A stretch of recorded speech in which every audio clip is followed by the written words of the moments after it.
जयराम माता के पास खोने के लिए कुछ नहीं, सिर्फ पाने के लिए, सिर्फ पाने के लिए। और जो उन्होंने आवाज दिया है, उन्होंने जो एक वादा किया है, उन्होंने जो आइडियोलॉजी दिया है, उन्होंने जो जज्बात दिया है, लोगों को लड़ने के लिए सिखाया है, जगाया है, वो यहाँ की नौजवानों में भी वो आग पनप रही है। मलाई तुम खाओगे और खिलाओगे दूसरे राज्य के लोगों को, और यहाँ के लोगों को तुम दे दोगे कि सोलर से जलाओ, बिजली पैदा करोगे, दिल्ली भेजोगे, और यहाँ के 32 गांव के लोगों को जमीन लिया, उसको मुफ्त में बिजली भी नहीं दोगे, और यहाँ लोगों को लालटेन दे दोगे कि जाओ लालटेन के युग में जियो, हमरा जमीन, हमरा कोयला, हमरा पानी और हमरे बिजली नहीं। जयराम मातो जी जहाँ पे कदम रख देते हैं वहाँ पे भ्रष्ट अधिकारियों का पॉइंट गीला हो जाता है। हेलीकॉप्टर से सब सामान ले जाएगा प्लांट के अंदर, आखिर गड़िये से लेके जाएगा, रोडों से लेके जाएगा। जब रोड जाम कर देंगे, इनका गेट जाम कर देंगे, इसके एक अधिकारी जाने नहीं देंगे, यहाँ पे जितने भी लोकल लोग 32 गाँव के यदि जनसैलाब उमड़ पड़ेगा तो प्लांट ऐसी ठप हो जाएगा। तिलिया डैम में पानी बंद कर देंगे, कोयला का रेक हम लोग बंद कर दिए थे, पटरी में जाके सूत जाएगा 1000 आदमी, कैसे आएगा। जयराम मातो सीरीज पत्ता के जैसा जंग को छुड़ा देते हैं। बिल्कुल। एग्रेशन देखिए, एग्रेशन तो हमारा पूंजी है,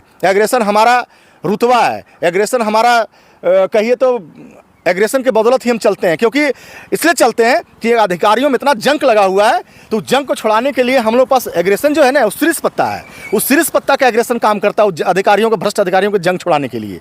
पीछे तस्वीर देख रहे हैं, ये वही प्लांट है जो कि सेकेंड फेज यहाँ पे आया है, जो कि बता दें कि 1600 मेगावाट, इससे पहले भी पहला फर्स्ट फेज आया। और हमारे साथ अभी JLK मानी कि जयराम मातो के पार्टी से केंद्रीय प्रवक्ता रविशंकर यादव जी हैं। सबसे पहले आपका जोहार जी। सबसे पहले आपको भी खतियानी जोहार करते हैं, और दर्शक से भी आग्रह करते हैं कि आपके चैनल को देखें, लाइक करें, सब्सक्राइब करें। कुछ दिन पहले सेकेंड फेज का भूमि पूजन हुआ है, आप भी यहाँ से अवगत होंगे, तो बताइए कि यहाँ पे जब इससे पहले जब प्लांट बना कि कहीं अगर सेकेंड फेज आता है तो कहीं ना कहीं कंपनी मुनाफा में है, तभी ये सेकेंड फेज आया है। तो इससे पहले जब यहाँ पे जब प्लांट जब बना, जहाँ तक कि आप भी आवाज़ उठाएं कि यहाँ पे जो 32 गांव की ज़मीनें गई है, उन लोगों को वो सुविधा नहीं मिल पाए जो मिलना चाहिए था, तो कौन कौन से ऐसे सुविधाएँ जो नहीं मिला और फिर से सेकेंड फेज आ रहा है। देखिए, बांझेडी पावर प्लांट DVC चला रही है इसको, और ये बांझेडी जो जगह का नाम था, तो जब प्लांट लगा तो लोगों को लगा था कि यहाँ प्लांट आने के बाद में बड़ा सा इंडस्ट्री लग रहा है, तो प्रत्यक्ष और अप्रत्यक्ष लोगों को यहाँ पे रोज़गार मिलेगा। कुछ लोगों को मिला भी, कुछ लोगों को नहीं मिला, बाहर के लोग ज़्यादा यहाँ इन्वॉल्व हैं। तो ये बांझेडी DVC जो है, सो बांझेडी ज़मीन का यूज़ कर रही है। हमको लग रहा है कि जिस प्रकार से एस पॉइंट से प्रदूषण फैल रहा है कि यहाँ लोगों को भी बांझ करने पर ही तुली हुई है। और सुविधा के नाम पर बात करें तो जब 2010 में जब हम लोग मुखिया बने थे, तो उस समय DVC का एक सिस्टम था, इसका विस्थापन नीति, पुनर्वास नीति में CSR में एक सिस्टम था कि प्लांट्स में जितना साल में इनकम होगा उसका 2% लैंड लूजरों के गांव में खर्च करना है, डेवलपमेंट करना है, रोड, नली, गली, सड़क बनाना है। उस समय हम लोगों ने 8 पंचायत के मुखिया ने प्लांट में धरना दिया, प्लांट को बंद कराया। बंद कराने के बाद, क्योंकि DVC सीधी बात सुनती नहीं है, एक बार में ये बात मानती नहीं है, इसको बताना पड़ता है, जगाना पड़ता है, डंटा मारना पड़ता है। हम लोगों ने जगाया, डंटा मारा, प्लांट बंद किया, तो उस समय रोड, गली, नली चालू हुआ। उसके बाद फिर अभी देखिए 5 साल से ये 32 गांव में ना रोड, नली, गली का सारा डेवलपमेंट का काम सब रुक गया है। उसके बाद ये DVC के द्वारा हम लोगों ने करीब 25 टीचरों को बहाली कराया था, साइंस, मैथ, आर्ट्स का, कि लोकल जो यहाँ विस्थापित स्कूल हैं, DVC उसका जिला में पेमेंट करती थी, जिला से पेमेंट टीचरों को मिलता था, वो भी बंद हो गया। DVC यहाँ जब आई थी तो कही थी कि हम यहाँ पे अस्पताल बनाएंगे, जो 32 गांव के ज़मींदारों के यहाँ के जो रैयतदार हैं, लोकल हैं, उन लोगों को मुफ्त में इलाज होगा। आज ढाक का 3 पात है, प्लांट बने 10 साल हो गया, आज तक हॉस्पिटल नहीं खुला। DVC कही थी कि यहाँ एजुकेशन के लिए हम केंद्रीय विद्यालय खोलेंगे, लेकिन देखिए यहाँ के सांसद और कुछ लोगों ने मिली भगत करके मनीष जायसवाल का विद्यालय यहाँ पे एंजल स्कूल खुलवा दिया था, जिसका फीस 5000 था, एडमिशन फीस 20-25 हज़ार था, और 5000 महीना का चार्ज था, लेकिन वो भी बंद के कगार पे है। वो भी लोकल लोग यहाँ पर पैसा ही नहीं, कहाँ से पढ़ेगा। हम लोग मांग करते हैं कि आप सेंट्रल विद्यालय यहाँ खोलिए। अभी देखिए यहाँ पे बगल में आपका तिलिया डैम है, वहाँ से पानी आता है और झारखंड के कोयला से बिजली बनता है। ये पानी आता है, यहाँ पे प्लांट चल रहा है, लेकिन ये पानी खेतों में कृषि के लिए हम लोगों ने DVC को कहा था, चीफ इंजीनियर को, चेयरमैन को भी कहा था कि जो पानी आप लाते हैं वो पानी से कम आप कृषि के क्षेत्र में जो 32 गांव है, इस 32 गांव में आप पानी दीजिए, उसके अगल बगल क्षेत्र में पानी दीजिए। ये भी सारा सब बंद है। CSR का काम बंद है, टोटली तरह से काम बंद है। प्रदूषण का सारा मानक व्यवस्था यहाँ ठप पड़ा हुआ है। उसके बाद भी DVC इतना प्रॉफिट में है कि अभी 800 मेगावाट बिजली बन रही है, अब 1600 मेगावाट बनने के लिए भूमि पूजन हो गया, आप सही जानते हैं, डबल होगी। मतलब DVC बहुत ज़्यादा प्रॉफिट में, इंडिया का सबसे ज़्यादा यदि कोई DVC का प्लांट प्रॉफिट में है, उसका नाम है KTPS।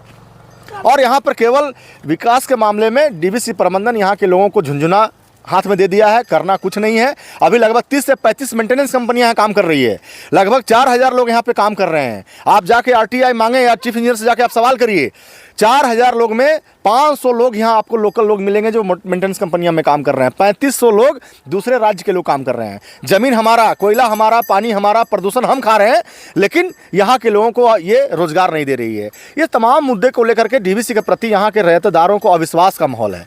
हम लोग जेएलकेएम वाले लोग भी पैनी नज़र बनाए रखे हुए हैं, लगातार डीवीसी से संपर्क में हैं कि 32 गांव के रैयतों के जिस प्रकार से आप ज़मीन लिए हैं उस हिसाब से हर एक नोटिस के प्रति हर एक घर में आप नौकरी दीजिए, तभी सेकेंड फेज आप सफल बना पाइएगा।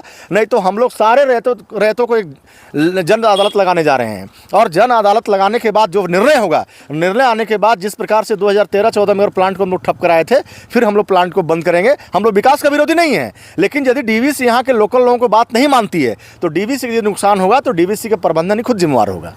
कुछ लोग कह रहे हैं कि जब यहाँ पे जब फर्स्ट फेज आने की जो 800 मेगावाट का जो प्लांट जब खुली थी, तो जगह जगह पे स्वास्थ्य विभाग के द्वारा यानी कि प्लांट के द्वारा कैंप लगता था। बताया गया था कि एक विशेष बढ़िया एक अच्छा एक विद्यालय खोलेंगे, लेकिन वो सारी चीज़ नहीं मिला नहीं। और फिर से जानकारी मिला ये कि फिर से प्लांट के द्वारा जब सेकेंड फेज आ रही है तो फिर से जगह जगह पे कैंप लगेगा स्वास्थ्य को लेकर के, तो क्या कहिएगा? देखिए, CSR विस्थापन नीति जो 2008 में मधु कोड़ा के कार्यकाल में लागू हुआ था, उसमें भी स्पष्ट मेंशन है कि जो भी प्राइवेट कंपनियां जहां पे ज़मीन लेती हैं, वहां पे प्लांट लगाती है, तो वहां के उसको लोकल पे भी आपको CSR के तहत, सामाजिक के तहत आपको काम करना है। ये तो काम कर नहीं रही है, प्लांट फायदे में जा रहा है, ना हॉस्पिटल खुला ना स्कूल खुला। अब एक दो चार को कहीं कैंप लगा दिया, 2-4 को टेबलेट बांट दिया, उसको नहीं कहा जा सकता है। आपको प्रॉपरली हॉस्पिटल खोलना है जहाँ पे सर्जरी से लेकर के फिजिशियन से लेकर के लेडी डॉक्टर बैठे, हॉस्पिटल का पूरा सिस्टम चले, स्कूल यहाँ के लोकल बच्चों को पढ़ने के लिए मुफ्त में मिले। ये सब तो हुआ नहीं, क्योंकि यहाँ के जो MP MLA उनका भी उदासीन रवैया रहा है। वो लोगों ने भी अपना पावर का चाबुक नहीं चलाया। यहाँ पे झारखंड के विधानसभा में सवाल नहीं उठा, न भारत के संसद भवन में सवाल उठा। यदि सवाल उठता तो प्रबंधन के पीठ पे चाबुक चलता। ये लोगों ने भी चाबुक नहीं चलाया। तो हम लोगों ने अब ठान लिया है कि यहाँ के ठंडा का मौसम है, 2-4 दिन रुक जाइए। यहाँ के 32 गांव के रहतेदारों को हम लोग जमा करने जा रहे हैं, जन अदालत लगाने जा रहे हैं, और हम जो समस्याएं डीवीसी के द्वारा उत्पन्न हुआ है, डीवीसी जो हम लोगों से वादा करके मुकरी हुई है, हम लोग प्रबंधन से बात करें कि हमारी जो मांगे हैं स्वास्थ्य, शिक्षा, पानी को लेकर के, और यहाँ सबसे बड़ी बात है रोजगार को लेकर के, क्योंकि 1600 मेगावाट का रोजगार यहाँ पे प्लांट आ रहा है, तो प्रत्यक्ष और अप्रत्यक्ष से 1000 लोगों को रोजगार मिल सकता है। किसी को गिट्टी सप्लाई मिल सकता है, किसी को बालू सप्लाई मिल सकता है, किसी को ईटा सप्लाई मिल सकता है, किसी को सिविल काम मिल सकता है, किसी को मजदूरी है, इंजीनियर है, बहुत तरह का यहाँ पे काम है, वो भी डीवीसी नहीं कर रही है। जब हम लोगों ने दबाव डाला था तो डीवीसी क्या की थी कि उस समय 2012 में कुछ युवाओं को ITI का ट्रेनिंग दिला करके हम लोगों को दबाव से प्लांट जब 3 महीना हम लोग बंद कराए थे, तब कुछ लोगों को रोजगार दिया था। आज डीवीसी उन लोगों का भी ITI के द्वारा यहाँ के बेरोजगार युवाओं को ट्रेनिंग दिलाना भी बंद कर दिया है। ये तमाम मांगे हैं, जो मांगों को लेकर के हम लोग जन अदालत लगाएंगे और डीवीसी से बात होगा। यदि इसकी प्रबंधन ये मानती है तो ठीक है, नहीं तो प्लांट हम लोग ऐसे लगने नहीं देंगे। एक बार लगा करके पूरा प्रदूषण झेला रहे हैं, और ऐसा प्रदूषण झेल रहे हैं कि लगता है आने वाले समय में लोग बांझ यहाँ हो जाएगा। कैंसर से पीड़ित यहाँ पे मरीज मिलने लगे हैं। यहाँ पे भूमि पूजन भी हो चुका है, तो आप लोग फिर कैसे काम को रोक पाइएगा? देखिए, एक बात आपको बता रहे हैं, जैसे काम कैसे नहीं रोक पाएंगे, जब जन सैलाब उमड़ेगी, जनता की अदालत, जब जन सैलाब उमड़ेगी तो अच्छे अच्छे लोगों की पेंट गीली हो जाती है। आप 4 लेन रोड जो है पूरा बिरसोडी पंचायत, पिपराडी पंचायत में पूरा 4 लेन रोड है। यदि वहाँ की जनता यदि उड़ जाएगी, क्या करेगा? हेलीकॉप्टर से सब सामान ले जाएगा प्लांट के अंदर? आखिर गाड़ियों से लेके जाएगा, रोडों से लेके जाएगा? जब रोड जाम कर देंगे, इनका गेट जाम कर देंगे, इसके एक अधिकारी जाने नहीं देंगे, यहाँ पे जितने भी लोकल लोग 32 गाँव के यदि जन सैलाब उमड़ पड़ेगा तो प्लांट ऐसी ठप हो जाएगा। तिलिया डैम में पानी बंद कर देंगे, कोयला का रेक हम लोग बंद कर दिए थे, पटरी में जाके सूत जाएगा 1000 आदमी, कैसे आएगा? अच्छा, अब यहाँ स्थानीय लोगों को जो डीवीसी के द्वारा क्या क्या सुविधा दिया गया है? अभी 0/नील सुविधाएं तो बहुत देना है, लेकिन डीवीसी के द्वारा कोई सुविधाएं नहीं है। आप देखेंगे, अभी देख रहे होंगे, 10 दिन पहले आपको पता चला कि सेकंड फेज आया है, तो डीवीसी लॉलीपॉप, कभी कभी किसी को लालटेन बांटने चालू कर दिया है, सोलर वाला लालटेन बांटने चालू कर दिया है। अरे भाई, मलाई तुम खाओगे और खिलाओगे दूसरे राज्य के लोगों को, और यहाँ के लोगों को तुम दे दोगे कि सोलर से जलाओ। बिजली पैदा करोगे दिल्ली भेजोगे, और यहाँ के 32 गांव के लोगों को जमीन लिया उसको मुफ्त में बिजली भी नहीं दोगे, और यहाँ लोग को लालटेन दे दोगे कि जाओ लालटेन के युग में जियो, हमारा जमीन, हमारा कोयला, हमारा पानी और हमरे बिजली नहीं। क्या लगता है अगर डीवीसी अगर मनमानी करती है, स्थानीय लोगों को वो हक अधिकार नहीं देती है, जिस तरीके से जयराम मातो जी अग्रेसन हो जाते हैं और टेबल पर पटक देते हैं, वो कहते हैं कि विधायक की जेब में लेके घूमते हैं। रविशंकर यादव जी यानी कि आप लगातार क्षेत्र के मुद्दा को उठाते रहते हैं, क्या लगता है रविशंकर यादव भी जयराम मातो के रूप में दिखेंगे? देखिए, जेल केएम के सारे नेताओं के पास एग्रेशन है। पिछले 24 साल में झारखंड जो दर्द झेला है, ये एग्रेशन होना लाजमी है। ये दर्द है, उसके पीछे दर्द छुपा हुआ है। आज प्लांट लगे हुए 12 साल हो गए, 12-15 साल हो गए। 12-15 साल के दौरान में यहाँ के लोगों को इंसाफ नहीं मिला, लोगों को रोज़गार नहीं मिला, लोकल लोगों को नौकरी नहीं मिला, सब बाहर लोगों का कब्जा है, बाहरी लोगों का दबदबा है। निश्चित रूप से आप देखेंगे 3 अगस्त को जयराम मातो जी को हमने यहाँ गेट नंबर 1 पे बुलाया था। 20 से 25 हज़ार लोगों की जनसाला अब उमड़ी थी। लोगों के एक आशा और निगाह यहाँ पे जेल कैंप पे लगा हुआ है, क्योंकि सारे पॉलिटिकल पार्टी ने आंदोलन के नाम पर ठेकेदारी चालू किया, लेकिन हम लोगों ने अभी तक ठेकेदारी नहीं किया है। मैं ठेकेदारी का विरोध नहीं करता हूं, क्योंकि जमीन हमारी गई है तो हमारे लोग ठेकेदारी करें, बिल्कुल करना चाहिए। नहीं करेंगे तो बाहर का आदमी कैसे करने देंगे। लेकिन कुछ लोग अपनी ठेकेदारी करके डीवीसी का चमचागिरी करते हैं अपना जेब भरने के लिए।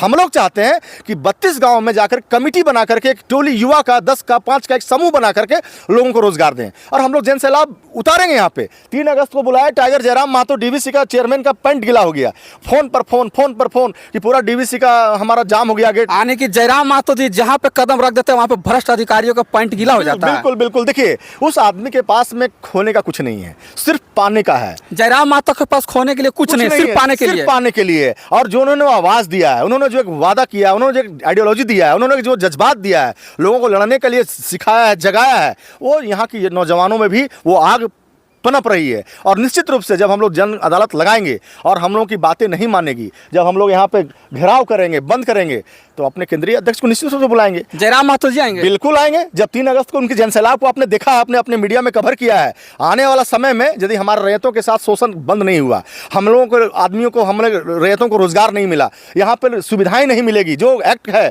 जो कानून है विस्थापन पुनर्वास नीति के तहत, यदि रोजगार नहीं मिलेगा तो निश्चित रूप से हम लोग बंदी करेंगे और केंद्रीय अध्यक्ष को बुलाएंगे। टाइगर की दहाड़ आपको यहाँ भी सुनने को मिलेगी, और तब तक रुकेंगे उनको, और वो रुकेंगे भी। हम लोग टेलीफोनिक हम लोगों से बात भी हुई है कि वो तब तक रुकेंगे जब तक डीवीसी प्रबंधन हम लोगों की मांगों पर आकर के अमल करना, शुरुआत करना नहीं चालू कर देगा, तब तक इस बार हम लोग छोड़ने वाले नहीं हैं। यानी कि जयराम मातो का जो अग्रेसन है वो झारखंड को देखते हुए सही है। देखिए, बिल्कुल सही है।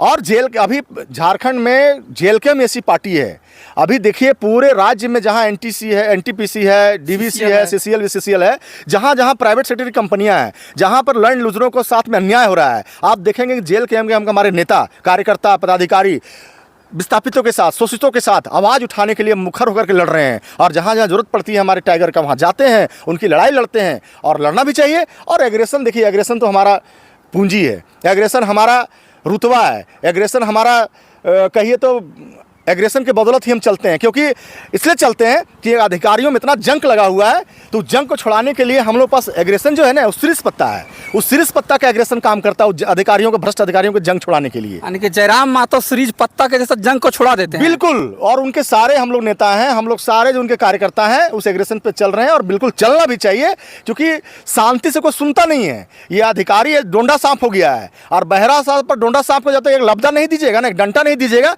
तब तक जागता नहीं है। तो डीवीसी अधिकारी वही डोंडा सांप, ये दादा भली कर परोसा नहीं, इसलिए इसको जगाना जरूरी है। हम लोग पहले बोले कि हम लोग विकास विरोधी नहीं हैं, हम लोगों ने जमीन दिया है, मैं खुद लैंड लूजर हूँ, हमारी भी जमीन गई है, लोगों की जमीन गया है। लोग आशा भरी निगाहों से देख रहे हैं कि जब जमीन दिए हैं तो रोजगार की गारंटी पहले हमारा हक बनता है। हमको आप पहले रोजगार दे लो घर घर। आप जाके देखिए, अभी मैं मेघालय की बात बताता हूँ। मेघालय में एक जगह है लुमसलोंग, वहाँ पे 8-10 फैक्ट्रियाँ सीमेंट की लगी हुई है। वहाँ लाइम स्टोन मिलता है, लाइम स्टोन से ही वहाँ पे सीमेंट बनती है। स्टार सीमेंट है, डालमिया सीमेंट है, बहुत सारी सीमेंटेड है वहाँ पे। लेकिन प्लांट जहाँ पे ज़मीन लिया, जो काम लगा, फैक्ट्री चला रहा है, हर एक घर में एक नौकरी दिया है। उस गांव में बिजली पानी मुफ्त दिया है, हर एक घर में नौकरी दिया है।